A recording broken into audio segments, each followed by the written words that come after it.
Hello everyone, and welcome to the January safety meeting. This month, as normal, we're going to be going over PATCO forms. Here's some of the things we'll be going over: JSAs, lockout tagout, AEGCP, vehicle problem report, and then of course a summary. So introduction. Forms are part of the employee's job. If you don't do the forms properly, you're going to get them back and you're going to have to redo them. It's part of your job. You get paid to do it. Do the paperwork properly. It helps you think about the job at hand. It helps you find the hazards of the job. It lets managers know that you understand the job and the hazards of what you're doing. With this understanding and knowledge, you remain safe. You get to go home to your family safely. Job safety analysis. These are required for all jobs, not just the job you show up to at the morning. If you're pulled off and have to go to another job, you have to do a JSA for that job also. It must be turned in within 15 minutes of arrival to the job site. You must go into Dropbox, pull a blank JSA for every job. Means you go into Dropbox, you export it to Adobe, and you fill it out properly. Don't go back into Adobe, find yesterday's JSA, and just change the date. It will get caught and it will be sent back. Do not copy and paste. JSAs are meant for your safety. JSAs ensure managers, safety, and HR that you're aware of your surroundings and the hazards on that job site. Lockout tagout. Lockout tagout shall only be performed by authorized personnel. Authorized personnel have received proper training, able to recognize hazardous energy sources, and know how to isolate and control the energy. Lockout tagout shutdown procedures. Step 1. Proper planning. Make sure you have a plan for what you're doing.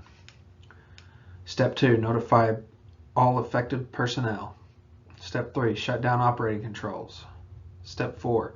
Isolate all energy sources. Step 5.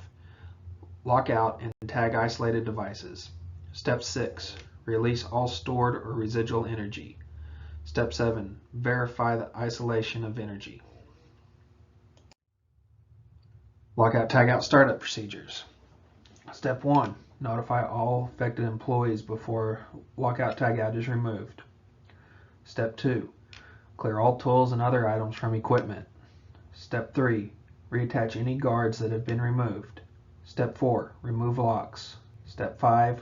Follow lockout tagout form startup procedures. Step 6. Ensure equipment functions properly. A lockbox situation is used when multiple contractors or employees are affected by the hazard. For shift and personnel changes, your lock will not be removed until the next person is there and has a lock on that lockbox.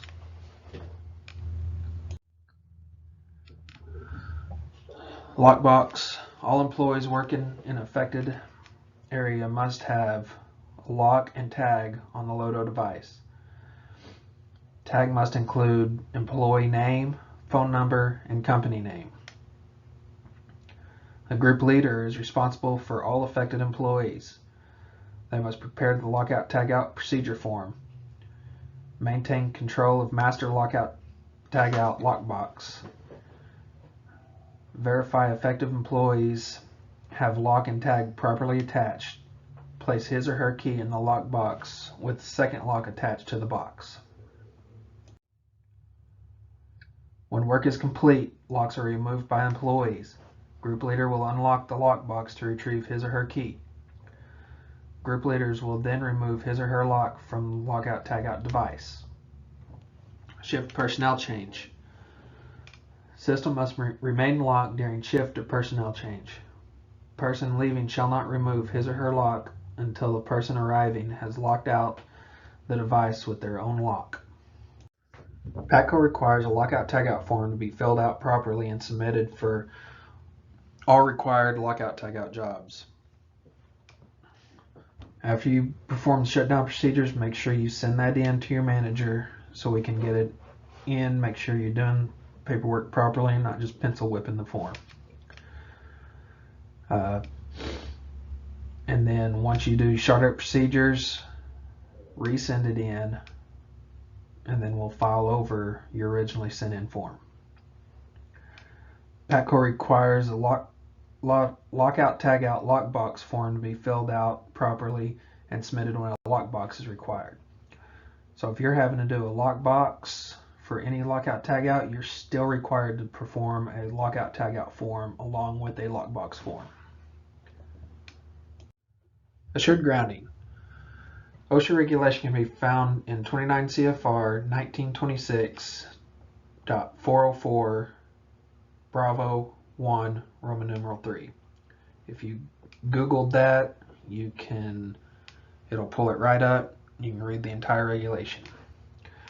The inspections to be performed before first use, before equipment is returned to service after any repairs, before equipment is used after any incident which can be reasonably suspected to have caused damage. An example, a cord being run over by a vehicle. At intervals not to exceed 3 months. That's why we do our quarterly AGCP inspections, and we have the tape on it so we know that we're within the regulation and that it's been done for the 3 months.